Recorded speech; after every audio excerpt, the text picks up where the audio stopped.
Ada dua keadaan. Di sini keadaan seorang ibu dan keadaan seorang anak. Setiap kita anak, tapi setiap kita belum tentu jadi seorang ibu. Ya, betul ya? Tapi insya Allah yang hadir mudah-mudahan bisa jadi ibu semuanya. Ketika kita jadi anak, punya orang tua, apa yang harus dilakukan? Utamakan orang tua dalam segala hal, jika itu kebaikan. Dan kalau punya orang tua yang lisannya, bahasa kitanya merepet terus, ngomel mulu, gak bisa dijaga, bersabarlah, nasehatin.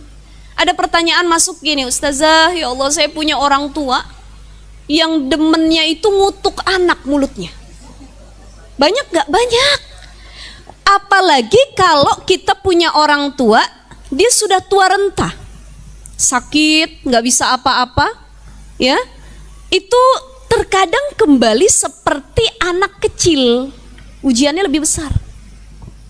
Ada aja kesalahan anak, anaknya lupa mandiin dia, anaknya telat ngasih makan, dikutuk sama ibunya, kamu anak durhaka, kamu anak gak sayang sama ibu dan lain sebagainya. Sering kita temukan ibu-ibu yang tidak bisa menjaga lisannya kepada anak-anaknya. Maka kalau marah, marahnya yang baik. Coba lihat, orang-orang Arab itu kalau marah sama anaknya, apa yang mereka ucapkan? Allah yahdik, katanya. Allah yahdik. Jadi kalau ada orang ngucapin Allah yahdik sama kita, sebenarnya itu lagi marah. Tapi doain yang baik. Mudah-mudahan Allah kasih petunjuk buat kamu. Allah yahdik.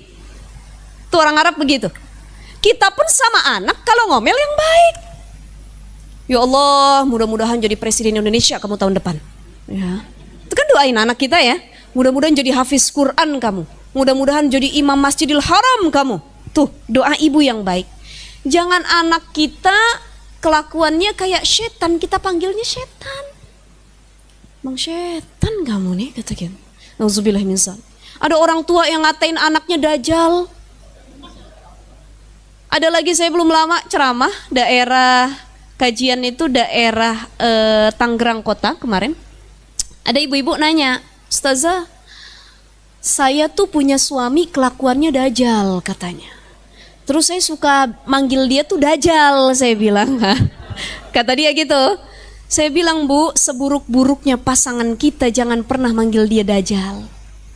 Karena dia gak bakal sedajjal yang sebenarnya dajjal gitu ya.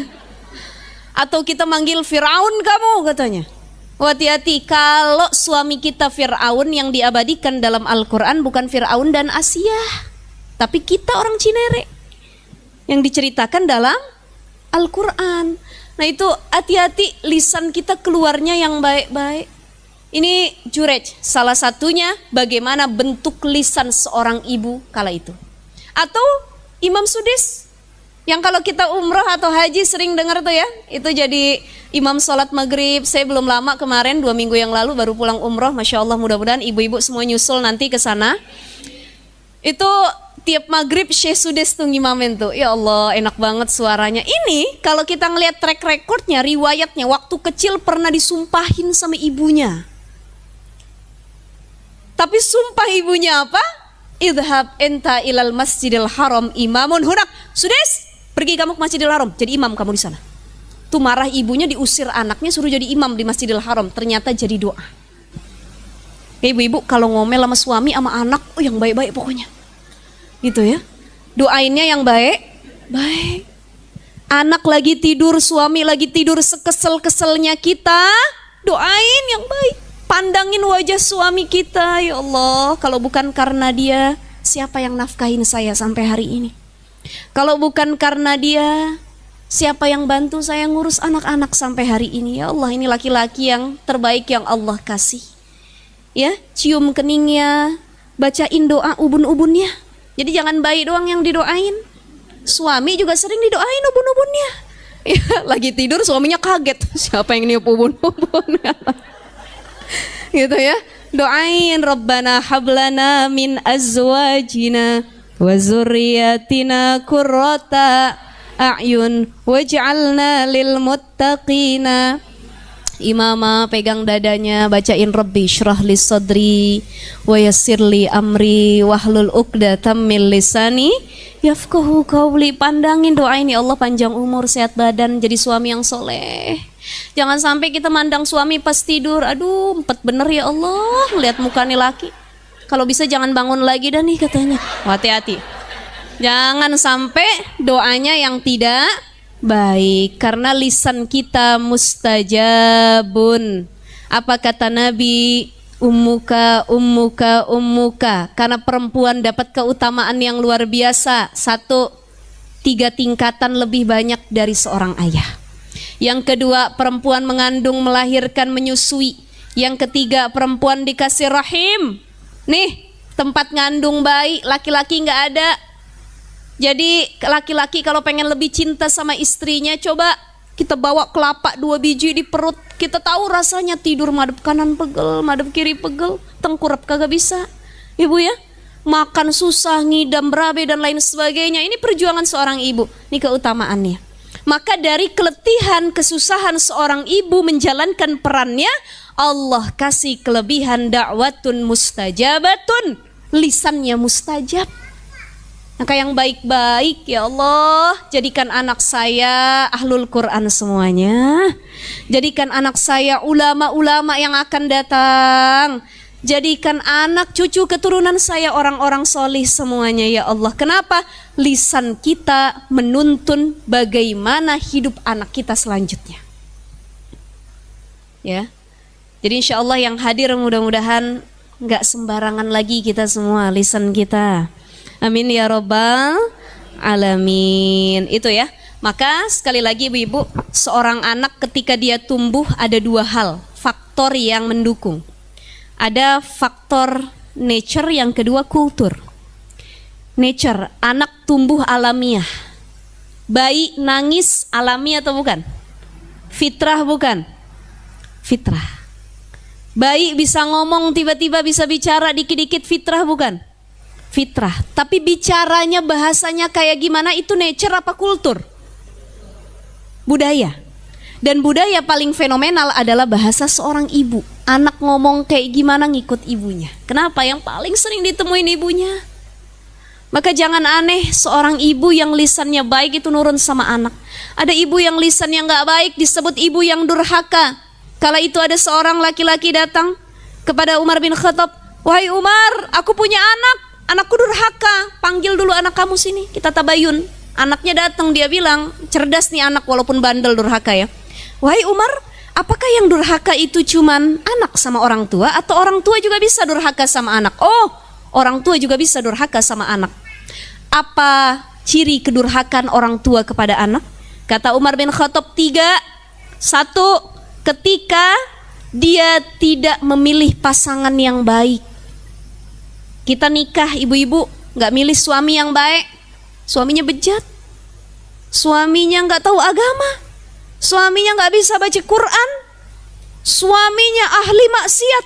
Hati-hati, kita udah menyiksa anak cucu keturunan kita karena memilihkan suami yang salah, memilihkan ayah yang salah. Makanya kalau nikah sefrekuensi kan enak ya Bu ya, betul gak? Suaminya rajin ngaji, istrinya rajin ngaji. Kalau datang ke pengajian gandengan, ayah, aduh enak banget ya, tentram kita. Umroh barengan, gandengan, ibadah tiap malam tahajud barengan. Ini enak. Tapi ada banyak memang perempuan-perempuan yang diuji dengan suami yang tidak baik. Tapi insya Allah itu mudah-mudahan jadi pahala besar yang luar biasa di sisi Allah Subhanahu wa ta'ala. Itu yang pertama, orang tua yang durhaka tatkala dia salah memilih pasangan. Yang kedua apa? Ketika dia memberi nama yang buruk kepada anaknya. Ini anaknya dinamain ju'lan, artinya kumbang. Ya kan gak ada nama baik, berarti kan gak ada makna yang baik. Karena manusia nanti dipanggil di akhirat kelak sesuai dengan namanya. Siapa namanya? Muhammad. Oh, Masya Allah. Siapa namanya? Abdurrahman, Abdurrahim. Itu kan enak manggilnya. Tapi ada orang yang namain anak sembarangan, asal ketemu dia nengok apa itu ditamain anaknya. Dulu saya punya tetangga ayah saya daerah Cipinang, anaknya itu dinamain Pengki. Kalau Pengki kan sepemahaman kita itu ya buat serokan sampah ya. Betul. Jadi ayahnya habis lahiran tuh, kalau orang zaman dulu kan jarang yang lahiran ke rumah sakit. Ya, kalau ke bidan itu udah paling keren tuh. Kebanyakan sama dukun beranak dulu orang-orang kampung itu. Itu lahiran, keluar ayahnya bingung nama anaknya siapa, ngelihat Pengki lagi berdiri tuh. Udah Pengki aja dah namanya. Ada lagi yang lucu, ini bener. Yang kedua, jadi ini relate ya. Tadi Pengki, bener itu yang namanya Pengki. Di tetangga saya daerah Jaktim itu. Ada lagi belum lama saya jalan di daerah Batan sana, Ciputat, ya. Pasar Jumat itu kayaknya udah lama juga sih, 2 tahunan yang lalu. Ada tanah dijual tuh kosong pinggir jalan. Namanya Ribut bin Riuh. Hubungi Ribut bin Riuh. Saya bilang ya Allah, anaknya namanya Ribut, bapaknya namanya Riuh. Jadi sekeluarga kacau semua kali ya. Satu ribut, riuh. Ada ya. Jadi ya Allah, saya bilang ya itu mungkin yang seperti itu karena nggak sengaja namain, atau yang kedua mungkin kurang pemahaman agama. Kita yang sudah lebih banyak ngaji, paham agama, jadi lebih aware, hati-hati namain anak. Ya, anak zaman sekarang, apalagi anak milenial, namain anak sekarang itu keren-keren banget, Bu. Kita punya cucu namanya susah-susah bener. Betul ya? Coba deh yang udah pada punya cucu, nyebutnya susah nggak? Sepanjang benar ya Allah. Arsyaika, Lubaina, ini dipanggilnya Eca aja udah katanya. Panjangan katanya. Ya banyak ya, Gaza dan lain sebagainya. Itu ada, saya pernah tausiah akikah waktu itu di Jakarta Timur juga. Anaknya namanya Cimori. Ini bukan lagi endorse ya. Cimori itu yogurt kan ya? Iya, kalau di Indonesia yogurt, tapi kalau di Jepang atau di luar sana mungkin ya nama orang juga gitu. Cimori itu saya waktu akikah saya mau ketawa nggak enak, saya mau nahan tawa udah nggak kuat lagi gitu ibaratnya. Jadi pengen ke Jepangan.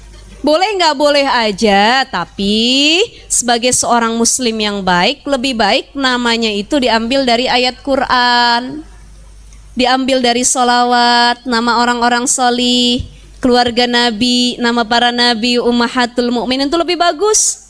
Kita punya anak namanya Fatimah, Khadijah, Abdullah, gitu ya. Tuh kalau orang Arab namain anak itu nggak panjang-panjang. Saya kemarin pas umroh itu sama suami mampir ke toko parfum, bawa anak. Saya kemarin umroh bawa anak kecil kan Bu ya, bawa anak saya yang pertama usia 6 tahun. Ditanya sama orang Arab nih yang jaga parfum ini, Haji, ini man ismu katanya, siapa namanya? Anak saya namanya Ahmad Nabil Falsafa Nasution, panjang juga tuh ya. Empat kosakata itu kalau bikin paspor kan harus 3. Jadi Nasutionnya nggak kebawa. Nasution itu marga bapaknya gitu. Ahmad Nabil Falsafa Nasution. Terus kata orang Arab, Tuwil jiddan, panjang bener itu katanya. Kalau adat kami di Arab nggak ada yang begitu. Antum siapa namanya? Ditanya suami saya. Kata suami saya bilang Azhari Nasution, Muhammad Azhari Nasution. Harusnya nama anak antum begini, kata orang Arab itu, Nabil Al-Azhari. Kelas katanya. Karena orang Arab itu kan punya anak begitu, ya. Ahmad Al-Kusyairi, dah. Muhammad Al-ini, udah. Tapi kalau orang Indonesia, mereka bingung, kok panjang-panjang namanya. Udah gitu susah disebutnya gitu ya. Nah itu nggak masalah, tapi sekali lagi lihat maknanya. Jangan sampai kita salah makna namain anak kita, karena itu jadi doa. Kita namain anak kita Abdul Ghani, hamba yang kaya raya. Ini jadi doa. Ya Allah, mudah-mudahan anak saya udah gede, dia kaya raya. Kaya hatinya, kaya ilmunya, kaya harta semuanya. Gitu, ya. Itu yang harus dilihat. Jadi durhaka orang tua tatkala dia memberikan nama yang tidak baik kepada anaknya. Yang kedua.